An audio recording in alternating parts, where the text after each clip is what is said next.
Assalamualaikum warahmatullahi wabarakatuh. Selamat siang pemirsa semua.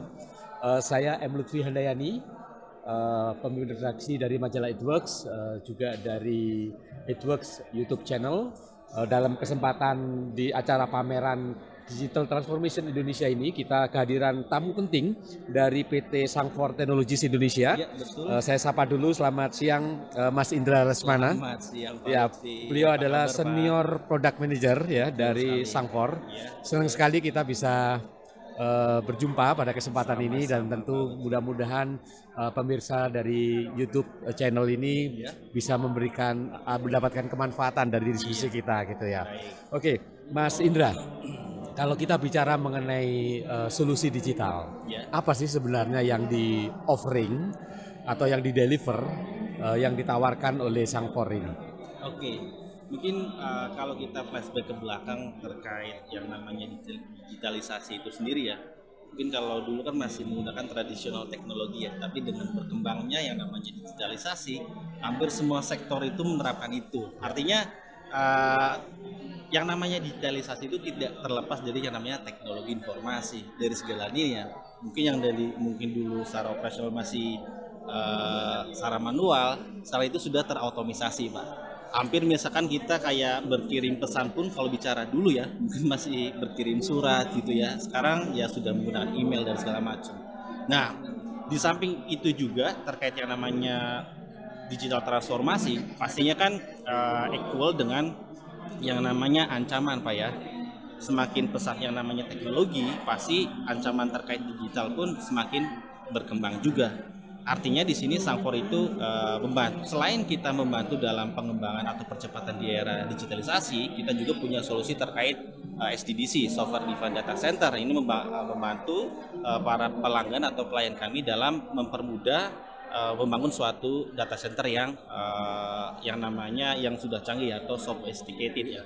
Lalu pastinya didukung dengan teknologi security juga Pak. Karena kan tadi ya teknologi atau bicara arahnya ke era transformasi digital perlu juga suatu teknologi yang bisa mengamankan. Betul. Sekarang juga lagi pesat juga terkait ancaman cyber attack ya. Mungkin kalau kita bicara di Indonesia sendiri ya, banyak kejadian case-case terkait cyber attack sendiri yang mungkin ada di beberapa lembaga, mungkin pemerintahan atau mungkin di perusahaan dan lain-lain. Pastinya di sini ya kita bagaimana sih deliver semua itu end to end Pak, dari semua lini. Betul. Baik dari pengembangan bagaimana kita membantu mempercepat digital transformasi maupun bagaimana kita proteksi environment yang memang arahnya ke transformasi digital tersebut. Ini menarik pemirsa. Jadi kalau kita bicara mengenai transformasi digital, tentu kita bicara mengenai data transaksi ya, yang harus disimpan di data center. Dan itu pasti tidak lepas dari ancaman tadi cybercrime dan sebagainya. Betul sekali, Pak. Itu harus diantisipasi gitu. Betul. Jadi ini sesuatu yang kalau kita bicara di era digital transformation, data center, cyber security dan sebagainya itu sesuatu yang mutlak ya, yang fundament yang harus disiapkan. Nah, dari Sangfor sendiri apa yang mungkin lebih spesifik yang dideliver, layanan-layanan apa yang bisa dimanfaatkan oleh masyarakat, entah itu perusahaan, kemudian instansi pemerintahan atau mungkin organisasi ya, sebuah organisasi, sehingga mereka bisa masuk dalam digital transformation itu dengan data center dan cyber security yang aman. Baik. Jadi kalau misalkan bicara solusi dari Sangfor, kita tadi saya sebutkan bahwa kita main di semua lini Pak. Terkait untuk membangun suatu data center yang modern dalam konsep mungkin SDDC atau Software Defined Data Center, kita punya namanya Sangfor eCloud atau Sangfor Hyperconverged Infrastructure. Kalau mungkin bicara dulu itu tradisional data center, kita bicaranya banyak part atau mungkin perangkat yang perlu kita deliver Pak. Mungkin dari perangkat routernya, switch, sampai mungkin perangkat storage yang terpisah. Lalu ada server dan aplikasi OS dan segala macam. Dengan solusi hyperconverged ini kita bisa utilize semua Pak. Jadi kita bisa simplify, jadi mempermudah yang namanya klien atau pelanggan itu untuk menerapkan atau membangun suatu data center bisa lebih cepat. Lalu terkait security kita sebenarnya banyak juga Pak, end to end juga. Kita dari proteksi di segi endpoint, kita ada solusi juga perimeter protection untuk pastinya menjaga ya yang namanya lalu lintas data pastinya di dalam suatu infrastruktur. Kita punya juga suatu solusi firewall dan dibantu dengan tools yang namanya NDR, Pak. Sekarang ini lagi tren juga ya, NDR atau XDR. Jadi kalau mungkin bicara endpoint protection atau firewall sebenarnya itu tidak cukup, Pak. Mungkin bisa saya asumsikan seperti ini ya. Ibaratnya kalau misalkan saya menggunakan sepeda motor, lalu mungkin saya menitipkan di suatu tempat, saya hanya mengunci sepeda motor tersebut menggunakan istilahnya gembok lah ya. Yang umumnya seperti itu ya. Nah ini ibaratnya itu sebagai firewall-nya saja, Pak. Tapi bicara untuk yang pengawasannya, mungkin fungsi satpamnya itu atau pengawasnya itu nggak ada atau nggak ada CCTV. Nah kemungkinan kalau misalnya kita hanya menggunakan gembok saja, dalam hal ini saya asumsikan atau analoginya seperti itu, bisa saja mungkin part lain mungkin stangnya hilang atau bannya hilang. Nah makanya di sini kita butuh solusi yang namanya XDR atau Network Detection and Response. Tujuannya apa? Tujuannya adalah untuk mengkorelasikan atau threat sharing information. Jadi terkait threat yang ada, baik yang ada ancaman dari luar atau dari dalam itu termonitori dengan baik. Dan pastinya ketika misalnya ada yang namanya terjadi insiden cyber attack, kita juga bisa mempermudah pelanggan kita dalam melakukan mitigasi. Mitigasi dalam apa? Misalkan kita ingin tahu terkait entry point atau awal masuk dari si cyber attack itu. Betul. Jangan sampai kita terlambat dalam melakukan mitigasi, pengidentifikasian atau terlambat dalam melakukan respon, impact-nya itu bahkan semakin besar terhadap institusi atau perusahaan. Nah, di sini NDR membantu tadi yang saya sebutkan korelasikan atau sharing information terkait tadi dengan solusi firewall kami, solusi endpoint protection kami, jadi saling terintegrasi, Pak. Jadi once ketika terjadi misalkan atau terindikasi adanya suatu tindakan yang ilegal atau anomali yang dideteksi oleh NDR atau XDR ini, dia secara otomatis merespon ke perangkat security yang ada untuk melakukan blok. Ngasih kode lah ya. Betul. Jadi sebagai warning ya. Betul, jadi early warningnya itu ada. Dan itu pasti bisa dilakukan juga secara auto respon. Tujuannya auto respon itu meminimalisir terjadinya human error gitu, Pak. Dan itu pastinya kan mempermudah klien atau pelanggan kita ketika misalnya terjadi yang namanya cyber attack itu tadi. Jadi ini menariknya ya pemirsa bahwa kita bicara mengenai cyber security itu tidak hanya kalau itu sudah kejadian, tetapi kita bisa mengidentifikasi potensi terjadinya cybercrime gitu ya, Pak. Attacker gitu ya. Kita paling enggak sudah tadi langsung direspon ke sistem gitu ya. Kemudian kita juga mungkin sebagai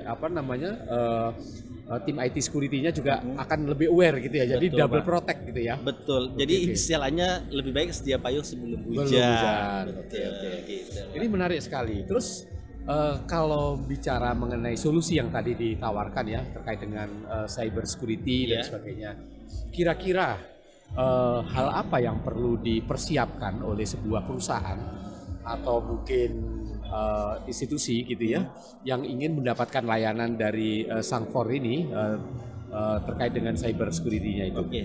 Sebenarnya untuk teknologi itu semua hampir perlu, Pak ya. Mau institusi maupun lembaga atau perusahaan itu pasti perlu. Tapi yang perlu kita diingat bahwa bicara teknologi sebenarnya tidak cukup ya. Kita juga perlu prepare terkait SDM atau sumber daya manusia. Jangan sampai kita sudah mendeliver atau mungkin kita sudah mengimplementasikan solusi yang namanya cyber security, tapi dari SDM-nya tidak equivalent, Pak. Tidak sejajar. Harus qualified ya. Harus qualified, betul. Jangan sampai hanya mengandalkan teknologi, dari segi SDM pun harus benar-benar kompeten ya. Harus sejajar lah, Pak. Gitu. Artinya nanti selain misalnya kita mendapatkan teknologi dari Sangfor, tapi juga harus menyiapkan SDM dari kita ya. Dari kita pun nanti ada pelatihan. Ada pelatihannya dari Sangfornya ya. Oke. Jadi supaya sesuai dengan spesifikasi SDM yang dibutuhkan. Betul. Karena user awareness atau human awareness itu juga perlu terkait bicaranya cyber security itu. Perlu certified untuk human capitalnya atau SDM IT security-nya? Biasanya perlu sertifikasi sih, Pak. Sertifikasi kan itu menunjukkan bahwa dia udah capable untuk menghandle hal tersebut. Oke, sekarang kembali lagi. Kalau layanan cloud servernya juga ada di di Sangfor, atau hanya cyber security-nya aja? Sangfor jadi bicara cloud infrastructure solution di Sangfor, kita ada solusi yang on premise, which is itu kita sebut Sangfor Cloud atau Hyperconvert. Dan yang terbaru kita bangun juga MCS Pak, atau Managed Cloud Services. Managed Cloud Service. Jadi mungkin bagi customer yang atau klien yang concern ya, dia nggak ingin membangun data center sendiri, tapi dia hanya ingin menyewa layanan, kita juga ready untuk solusi MCS Pak, atau Managed Cloud Services. Gitu. Apa sih kalau menurut Mas Indra ya perbedaan atau keunggulan dari Sangfor dibandingkan dengan penyedia jasa lainnya terkait dengan layanan yang diberikan?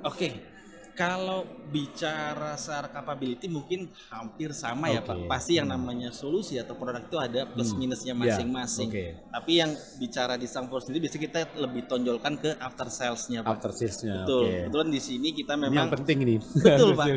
Yang namanya kita deliver suatu produk atau solusi, bagaimana dengan support atau after sales service-nya. Kebetulan kita juga ready di sini, kita tim teknis atau engineer atau tim ini ya after sales support. Dan itu lokal Pak. Jadi dalam hal ini ketika misalkan dari klien atau pelanggan kami meminta butuh bantuan support, itu bisa lebih fast response.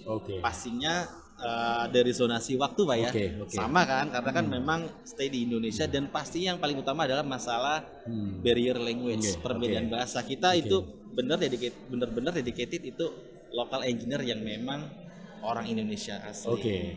Dan ini servernya ada di Indonesia ya? Untuk yang MCS itu servernya ada di Indonesia Pak. Betul. Baik.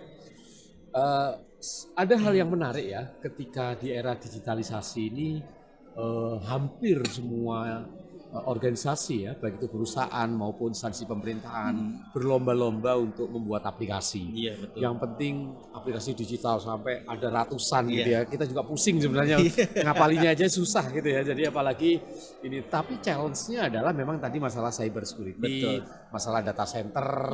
Sebagian mungkin masih punya hanya dalam tanda petik ruang server lah dan sebagainya, di mana penanganannya itu hanya untuk nyimpen data, transaksi yang low transaksi gitu ya, low transaction.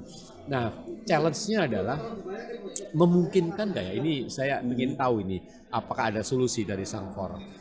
Pertama, ada opsi kolaborasi server gitu ya. Jadi yang istilahnya budget atau anggaran TI-nya, anggaran untuk servernya terbatas, bisa joinan. Misalnya dalam satu Pemda, kan ada beberapa instansi nih, ada dinas ini yang kadang-kadang masing-masing membuat server sendiri, membuat aplikasi sendiri dan sebagainya. Nah, kemudian ya udah kita patungan aja, atau mungkin beberapa Pemda, anggap misalnya 5 kabupaten kota gitu ya. Kita nggak punya ini. Nah, kita bisa sewa server secara fisik ya di data center gitu ya, atau menggunakan cloud ini gitu ya. Nah, pertanyaannya memungkinkan nggak misalnya yang cloud ya, atau mungkin nanti yang di data centernya 5, anggap ini contohnya 5 Pemda ini menyewa satu layanan, tapi digunakan secara sharing, supaya kapasitasnya ya bisa optimal kan, daripada masing-masing sewa satu, ada yang idle capacity-nya terlalu gede dari servernya dan lain sebagainya, sehingga kalau bisa dikolaborasi itu sehingga ruang servernya dipakai bersama, sehingga idle capacity-nya menjadi lebih minimal gitu ya, lebih minimal gitu. Itu sehingga dari sisi budget mungkin juga lebih murah, jadi lebih efisien gitu ya, lebih efisien. Atau mungkin kalau dalam cloud yang sifatnya itu layanannya harus individual ke masing-masing institusi, atau bisa juga kolaborasi seperti itu. Gimana kalau dalam hal ini sebenarnya untuk penerapan tadi ya terkait kebutuhan tersebut, sebenarnya kita bisa dukung juga terkait multi tenancy services Pak. Multi tenant ya. Betul, multi tenancy itu possible. Sebenarnya di konsep MCS sendiri atau Sangfor Managed Cloud Service itu sudah menerapkan konsep multi tenancy, atau mungkin kita bisa bekerja sama mungkin dengan reseller ya, mungkin reseller sebagai investor, dia membangun satu data center, dan nantinya itu disewakan ke pihak tadi yang Bapak sebutkan, berkolaborasi itu tadi ya, berkolaborasi itu juga memungkinkan itu sangat gitu. fleksibel. Artinya ada solusi ya dari situ Betul ya. Pak, Oh, betul. Seperti itu bisa customable lah. Iya. Itu nanti demand dari si pelanggan atau klien kita. Ya, saya berpikir gini, kadang mereka itu mengeluarkan anggaran atau budget tentu kan sesuai dengan kemampuan dari masing-masing. Ya, betul. Tapi kalau bisa dikolaborasikan, paling nggak budget itu bisa dioptimalkan dengan meminimalkan idle capacity yang Betul disewa itu kan Yes, gitu. betul. Oke, menarik ini apa namanya? Ada solusi di situ ya. Nah, oke. Kemudian apa yang selama ini menjadi apa ya? Semacam kayak testimoni atau hal yang diapresiasi oleh klien terkait dengan layanan yang diterimanya dari Sangfor itu. Apa yang selama ini apa namanya tingkat reliabilitasnya bagus atau mungkin apa tingkat dari sisi yang mungkin lebih spesifik apa yang kira-kira menjadi sisi positif menurut klien dari Sangfor? Tadi saya sempat mention bahwa yang menurut klien yang selama ini responnya positif ya. Pertama, terlepas dari teknologi, kalau bicara teknologi sebenarnya kan tidak semua fitur atau mungkin fungsi dibutuhkan oleh customer. Iya. Balik lagi pertama meet dengan kebutuhan customer atau klien kita atau tidak gitu kan. Nah, selama ini sih respon positifnya adalah solusi kita sudah memenuhi dan balik lagi plusnya adalah di segi after salesnya Pak. After salesnya. Ya, kita bisa memberikan service dan support yang lebih baik karena tadi saya sebutkan bahwa kita punya dedicated engineer yang memang orang lokal Indonesia sehingga dari segi respon time bisa lebih cepat dan pastinya secara support pun tidak ada perbedaan bahasa maupun waktu. Itu yang biasanya yang sering dimention atau disebutkan oleh klien dan pelanggan. Artinya responnya jadi cepat ya. Jadi kalau kita butuh solusi yang atas masalah yang terjadi lebih cepat ya lebih gampang kan gitu ya itu. Yes, jangan sampai kita delivery solusi yang canggih tapi dari segi after sales supportnya lambat. Pasti kan balik lagi bad experience di sisi klien. Kita utamakan di support dan service. Jadi responnya yang cepat ya untuk memberikan solusi ya. Betul, karena memang customer itu raja Pak. Betul. Oke, terakhir dari ke depan ya apa namanya terkait dengan perkembangan cyber security gitu ya, data center dan lain sebagainya, hal apa yang perlu kira-kira trennya ke arah mana ini nanti ke depannya gitu ya, kalau kita bicara sekarang kan udah digitalisasi ya dan sebagainya, trennya itu kira-kira ke depan seperti apa terkait dengan cyber security? Terkait cyber security itu mungkin secara global ya. Sekarang arahnya lagi rame ini Pak, public cloud services. Public cloud ya, hampir services. Mungkin semua layanan ada di public cloud ya. Cuman mungkin di beberapa institusi masih terbentur dengan regulasi ya. Itu karena memang harus ada apa namanya peraturan yang haruskan data centernya ready di Indonesia. Nah, lalu terkait cyber security sendiri ini nggak ada matinya sih Pak. Kita jadi perlu update yang namanya teknologi security juga ya. Gitu. Baik betul ya, harus update terus ya. Harus update terus Pak. Kalau mungkin bicara yang namanya cyber attack atau cyber security terkait threat ya, atau attack itu setiap hari itu pasti muncul yang namanya attack atau malware baru. Makanya teknologi pun harus dilakukan improvement atau update. Betul. Apalagi sekarang dengan eranya mungkin artificial intelligence, machine learning. Kita harus ready untuk itu juga. Yang namanya cyber attack pun sudah memanfaatkan yang namanya teknologi AI dan machine learning untuk melakukan automation dalam attack-nya Pak. Makanya suatu teknologi pun untuk menghadapi hal tersebut ya harus equal juga dong. AI versus AI atau mungkin machine learning versus machine learning. Seperti itu Pak. Terima kasih. Pemirsa, seperti yang tadi kita bahas bersama bahwa digital transformation gitu ya, memunculkan euforia, banyak semua pihak mengembangkan aplikasi-aplikasi digital. Sehebat apapun aplikasi digital itu, apalagi yang juga untuk berkaitan dengan layanan publik, kalau tidak diimbangi dengan cyber security-nya, itu bisa menimbulkan masalah di kemudian hari gitu ya. Jadi Yes. apa yang menjadi prestasi kita ketika mendevelop sebuah aplikasi atau banyak aplikasi bisa habis begitu saja Yes, ketika cyber security-nya tidak kita perhatikan dengan baik. Iya, Dan ini betul ada sekali, Pak. solusi yang sangat efektif ya dari Sangfor yang bisa kita gunakan bersama sehingga pengembangan digital atau aplikasi digital itu terus berjalan, namun harus juga diimbangi dengan cyber security. Yes. Oke, mungkin ada pesan-pesan penutup dari Pak Indra ya. Monggo silakan. Oke, pesan-pesan saya ya artinya kita Kepada masyarakat ya, kepada ya. masyarakat yang pastinya selalu jaga kesehatan Pak, Oke. karena memang sekarang masih pandemik ya, Oke. muncul virus baru dan segala macam, tetap jaga kesehatan, jaga protokol, dan pastinya kita harus selalu update lah Oke. terkait yang namanya tren digitalisasi sih. Artinya kita harus selalu follow update-update terbaru, harus mengikuti loh Pak. Kalau kita tidak mengikuti yang namanya tren digitalisasi bakal ketinggalan Pak. Oke. Gitu. Baik, terima kasih Mas Indra Lesmana ya.